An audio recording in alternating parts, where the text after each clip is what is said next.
Bugun men aytadigan ma'lumot telefon ishlatadigan har bir odamga, ayniqsa pensionerlar, nafaqa oluvchilar, ota-onasining kartasiga qaraydigan farzandlar va bank ilovalaridan foydalanadigan hamma uchun juda muhim. Telefoningizda ayrim ilovalar, begona ruxsatnomalar yoki siz bilmagan ulanishlar bo'lsa, firibgarlar nafaqangizni, pensiyangizni, kartadagi pulingizni bir necha daqiqada yechib olishi mumkin. Men buni qo'rqitish uchun emas, oldini olish uchun aytyapman. Hozir videoni oxirigacha ko'ring, telefoningizni bugunoq tekshiring va albatta yaqinlaringizga ham yetkazing. Kanalga hoziroq obuna bo'ling, like bosib qo'ying. Chunki bunday ogohlantirishlar ko'p odamning pulini saqlab qoladi. Oldin firibgarlik ko'proq oddiy usulda bo'lardi. Kimdir telefon qilib, kartangiz blok bo'ldi, pensiyangizni qayta rasmiylashtiramiz, bankdanmiz, ijtimoiy himoyadanmiz deb karta raqamini, amal qilish muddatini yoki SMS kodini so'radi. Odamlar ham asta-sekin bunday usullarni taniy boshladi. SMS kodini hech kimga aytmayman, karta parolini bermayman. Bank xodimi pul so'ramaydi degan tushuncha paydo bo'ldi. Lekin hozir vaziyat o'zgargan. Endi firibgarlar faqat kod so'rab o'tirmaydi. Ular odamning telefoniga kirishga harakat qiladi. Chunki bugun telefonning ichida hamma narsa bor. Bank ilovasi, pensiya tushadigan karta, SMS xabarlar, Telegram, pasport rasmi, JSHR, qarindoshlar ro'yxati, shaxsiy suratlar, hatto elektron imzo yoki davlat xizmatlariga kirish imkoniyati. Telefon qo'lga kiritilsa, karta ham, bank ham, shaxsiy ma'lumot ham qo'lga kiritiladi. Eng xavfli tomoni shundaki, odam ba'zan pul qanday ketganini ham tushunmay qoladi. Men hech kimga kod aytmadim-ku deydi. To'g'ri, aytmagan bo'lishi mumkin. Lekin telefonda begona ilova turibdi, u ilovaga SMS o'qish, ekran ustidan boshqarish, bildirishnomalarni ko'rish, hatto boshqa ilovalarga kirish ruxsati berilgan bo'lishi mumkin. Ana shunda firibgar SMS kodni sizdan so'ramaydi, telefoningizga kelgan kodni o'zi ko'radi. Men ko'p ko'radigan holat shunday. Odamga qo'ng'iroq bo'ladi. Sizga pensiya bo'yicha qo'shimcha to'lov chiqdi. Kompensatsiya bor, karta ma'lumotini yangilash kerak, telefoningizga dastur o'rnating, yordam beramiz deyishadi. Keyin unga bir havola yuborishadi. Odam havolani bosadi, ilova o'rnatadi, ruxsat berish tugmalarini bosaveradi. Shu bilan telefonning kaliti begona odamga beriladi. Bu holatda eng xavfli narsa karta raqami emas, telefonning o'zi bo'lib qoladi. Avvalo nimani tekshirish kerakligini tushuntiraman. Telefoningizda masofadan boshqarish ilovalari bor yo'qligini ko'ring. Masalan, AnyDesk, TeamViewer, RustDesk, AirDroid, ScreenShare, Remote Support, Quick Support kabi ilovalar o'rnatilgan bo'lsa, juda ehtiyot bo'lish kerak. Bu ilovalar o'zi yomon emas. Ular ayrim hollarda kompyuter ustalari texnik yordam yoki ish joyida qonuniy ishlatiladi. Lekin pensionerning telefonida bunday ilova o'zi bilmagan holda paydo bo'lgan bo'lsa, bu juda katta xavf belgisi. Oddiy misol keltiraman. 38 yoshli ayolga qo'ng'iroq qilishadi. Sizga pensiyaga qo'shimcha 420 ming so'm to'lov bor. Lekin bank kartangizni tizimga ulash kerak deyishadi. Keyin unga yordamchi dastur deb ilova o'rnatishni aytishadi. Ayol ilovani o'rnatadi. Firibgar ekranda ko'ringan raqamni ayting deydi. U raqam masofadan ulanish kodi bo'ladi. Shu kod aytilgach, firibgar uning telefon ekranini ko'ra boshlaydi. Keyin bank ilovasiga kirishadi, SMS kodini ko'rishadi. 3 million so'm pensiya va jamg'armadagi pulni boshqa kartaga o'tkazib yuborishadi. Ayol esa men faqat yordam so'radim, o'zim pul o'tkazmadim deb qoladi. Ikkinchi holat. Odamga Telegramdan ijtimoiy yordam ro'yxatiga qo'shiling degan xabar keladi. Ichida havola bor. Havolani bosganda oddiy saytga o'xshagan sahifa ochiladi. Ism, familiya, telefon raqam, karta raqami, SMS kod so'raladi. Odam davlat yordami bo'lsa kerak deb kiritadi. Bu phishing sahifa bo'ladi. Ya'ni ko'rinishi rasmiy sahifaga o'xshaydi, lekin aslida firibgarning sayti. Bu yerda telefoningizda ilova bo'lmasa ham ma'lumotni o'zingiz topshirib qo'ygan bo'lasiz. Uchinchi holat ancha nozik. Telefoningizda accessibility, ya'ni maxsus imkoniyatlar ruxsati begona ilovaga berilgan bo'lishi mumkin. Android telefonlarda bu bo'lim odatda so'zlamalarda maxsus imkoniyatlar, accessibility, maxsus xizmatlar deb turadi. Bu ruxsat nogironligi bor odamlar uchun foydali funksiyalarni ishlatish, ekranni o'qish, tugmalarni avtomatik bosish uchun kerak. Lekin firibgar ilovasi shu ruxsatni olsa, u telefoningizda sizning o'rningizga tugmalarni bosishi, bank ilovasida harakat qilishi, xabarlarni ko'rishi mumkin. Men buni oddiy qilib tushuntiraman. Telefoningiz uy bo'lsa, ekran qulfi eshik, bank ilovasi seyf, SMS kod esa seyf kaliti. Maxsus imkoniyatlar ruxsati esa uy ichida erkin yuradigan begona odamga o'xshaydi. Siz eshikni yopganman deb o'ylaysiz, lekin o'sha odam allaqachon ichkarida bo'lishi mumkin. Kimlar ayniqsa xavf ostida? Birinchi navbatda pensiya yoki nafaqa kartasini telefon ilovasiga ulagan odamlar. Ikkinchidan, SMS kodlarni o'qiy olmaydigan yoki farzandlaridan yordam so'raydigan keksalar. Uchinchidan, davlatdan pul chiqibdi, kompensatsiya bor, ro'yxatdan o'ting degan xabarlarga ishonib qoladiganlar. To'rtinchidan, telefoniga o'yin. Pul ishlash dasturi, kredit tekshirish ilovasi, begona APK fayllarni o'rnatadiganlar. Kimlar kamroq xavf ostida? Bank ilovasidan foydalanmaydigan, telefoniga faqat rasmiy do'konlardan ilova o'rnatadigan, SMS kodini hech kimga aytmaydigan, telefonda ekran qulfi kuchli bo'lgan, begona havolalarni bosmaydigan odamlar nisbatan xavfsizroq. Lekin men ehtiyotkorman deb butunlay xotirjam bo'lish ham noto'g'ri. Chunki ba'zan bitta xato yetadi. Yana bir real vaziyatni tasavvur qiling. Pensionerning kartasiga har oy 1 million 800 ming so'm pensiya tushadi. U odam pulning yarmini do'rga, yarmini kommunal to'lov va oziq ovqatga ishlatadi. Firibgarlar pensiya tushadigan kunlarni ham taxmin qilishadi. Ko'pchilikda pensiya oyning ma'lum sanalarida tushadi. Shu kunlarda qo'ng'iroqlar, yolg'on xabarlar, kartangiz tekshiruvda. Pul tushishi uchun tasdiqlang degan firibgarliklar ko'payadi. Agar telefon masofadan boshqarilsa, pensiya tushishi bilan pul yechib olinadi. Natijada odam bir oy dori-darmon va oziq-ovqat uchun pulsiz qoladi. Bu faqat pensionerlarga tegishli emas. Bolalar ham ota-onasining telefoniga o'yin o'rnatib berishi mumkin. O'yin ichida reklama chiqadi, yangilash kerak deydi. Bola bosadi, telefon zararli dastur bilan zararlanadi. Yoki farzand ota-onasiga mana bu ilova orqali arzon kredit olasiz deb tekshirilmagan dastur o'rnatadi. Keyin ma'lumotlar chiqib ketadi. Shuning uchun men doim aytaman. Keksalarning telefoniga kim nima o'rnatayotganini o'ylada bir kishi nazorat qilish kerak. Endi istisnolar va ko'pchilik bilmaydigan nozik jihatlarni aytaman. Telefoningizda masofadan boshqarish ilovasiz borligi avtomatik ravishda pulingiz o'g'irlanadi degani emas. Masalan, siz ish uchun TeamViewer ishlatishingiz mumkin yoki texnik usta bir marta yordam bergan bo'lishi mumkin. Lekin savol shunday. Bu ilovani kim o'rnatgan? Nima uchun o'rnatgan? Hozir ham kerakmi? Unga qanday ruxsatlar berilgan? Agar javob aniq bo'lmasa, ilovani o'chirgan ma'qul. Ikkinchi nozik jihat.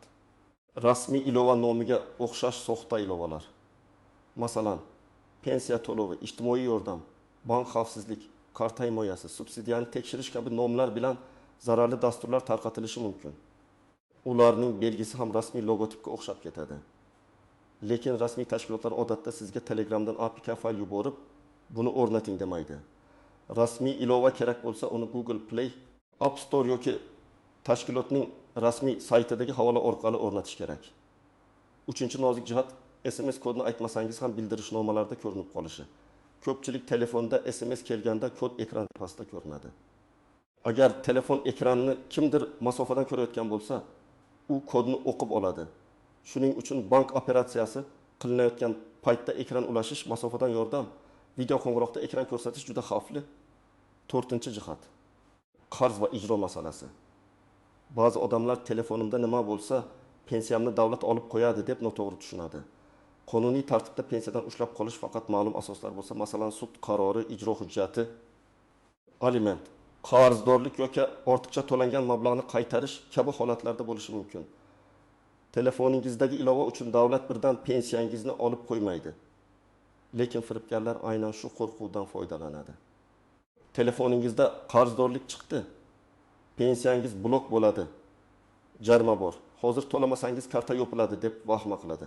Odam qo'rqib o'zi pul o'tkazadi yoki telefoniga ulanishga ruxsat beradi. 5-jihat. Bank xodimi, prokuratura, ichki ishlar, soliq yoki pensiya jamg'armasi nomidan qo'ng'iroq qilgan odam ham firibgar bo'lishi mumkin. Haqiqiy xodim sizdan SMS kod, karapin kodi, bank ilovasiga kirish paroli, masofadan ulanish kodi so'ramaydi. Haqiqiy xodim hozir telefoningizga dastur o'rnating, bo'lmasa pulingiz ketadi deb bosim qilmaydi. Firibgar esa doim shoshiltiradi. Hozir zudlik bilan 5 daqiqa qoldi. Operator kutyapti, sizga jinoyat ishi ochiladi deydi.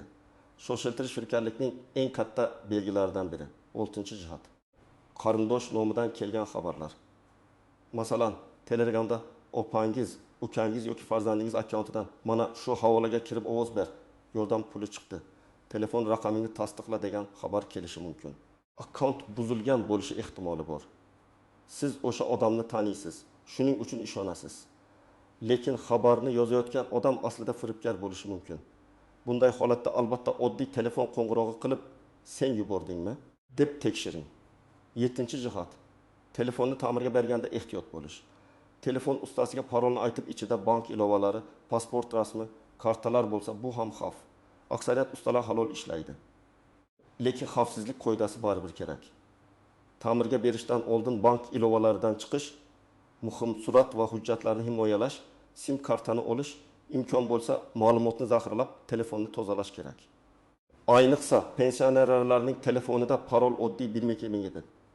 1234 tug'ilgan yil bo'lsa, bu juda zaif himoya. Endi aniq nima qilish kerakligini bosqichma-bosqich aytaman. Birinchi qadam, telefoningizdagi ilovalar ro'yxatini oching. O'zingiz tanimaydigan, nom g'alati, kerak bo'lmagan ilovalarni ko'ring.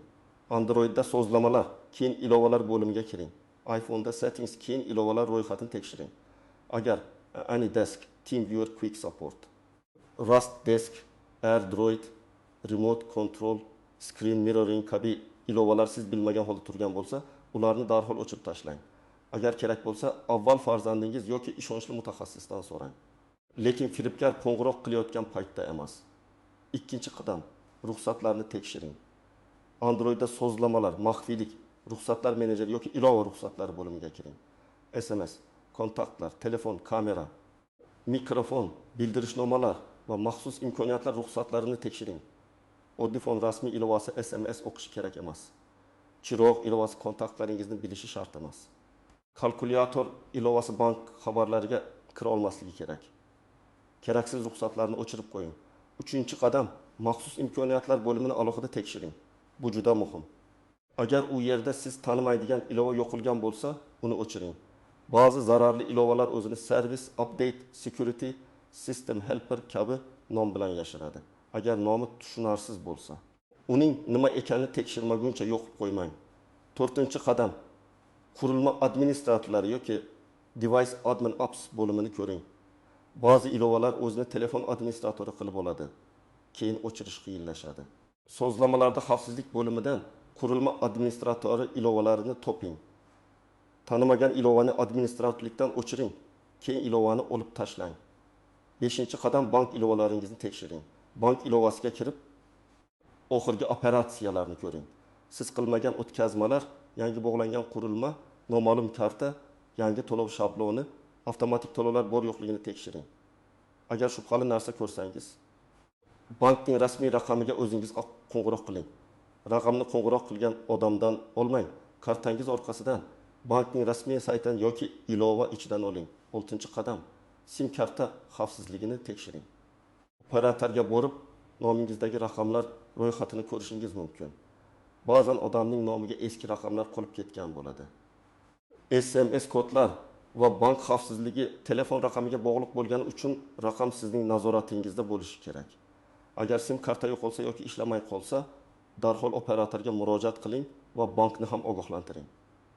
7-qadam, hujjatlarni tayyor tuting. Agar pulingiz yechib olingan bo'lsa, darhol bankka murojaat qiling, kartani blok qildiring, ariza yozing. Arizada sana vaqt, summa, qaysi kartadan, qaysi yo'nalishga pul ketgani, sizga kim qo'ng'iroq qilgani, qaysi raqamdan, qanday havola yuborilgani, qanday ilova o'rnatilgani aniq yozilsin.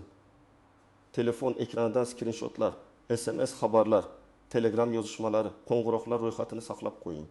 Keyin ichki ishlar organlariga yoki kiber xavfsizlik bo'yicha murojaat qiling. Baribir topilmaydi deb o'tirmang, vaqt juda muhim.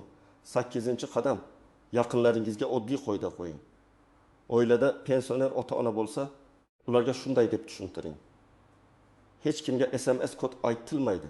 Hech qanday dastur qo'ng'iroq paytida o'rnatilmaydi. Karta rasmiy yuborilmaydi. Pasport rasmiy begona odamga berilmaydi. Ekran ulashilmaydi.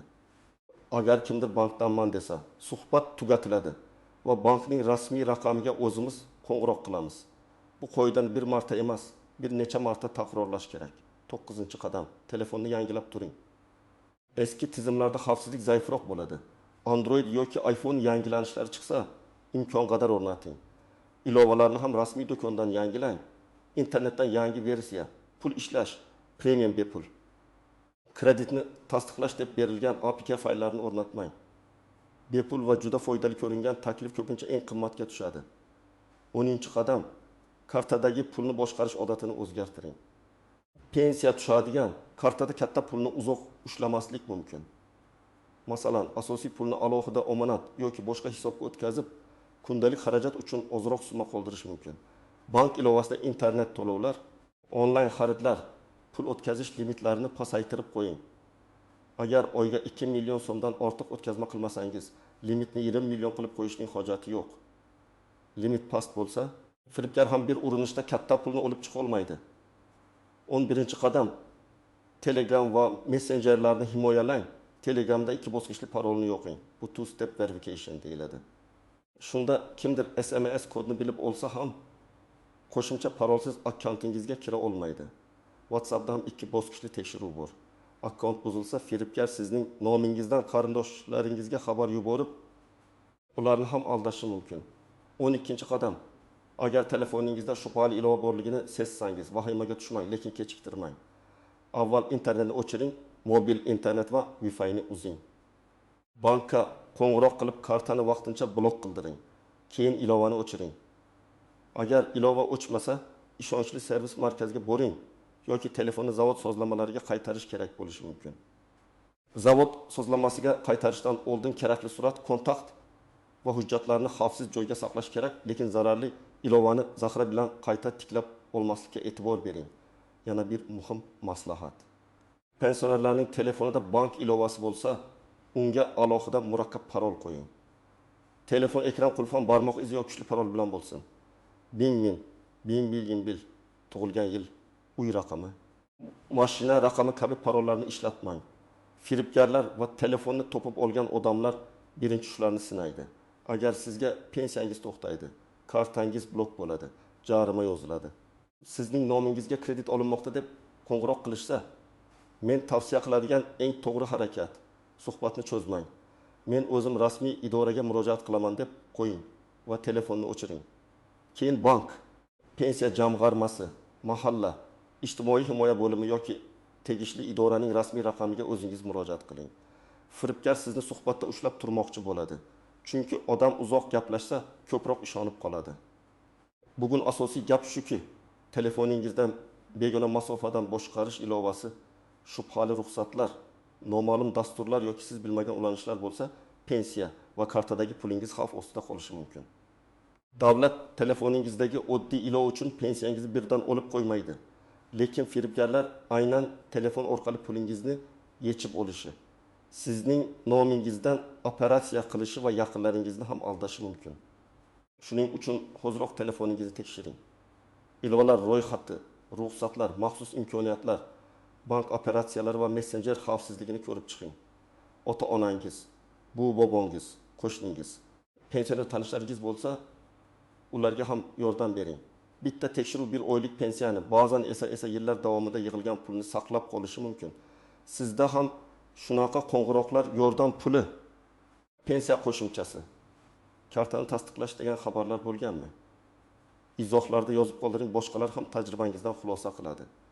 Video foydali bo'lgan bo'lsa, like bosing, kanalga obuna bo'ling va bu videoni yaqinlaringizga yuboring. Bunday ma'lumotni vaqtida bilgan odam o'z pulini ham, asabini ham, oilasining tinchligini ham asrab qoladi.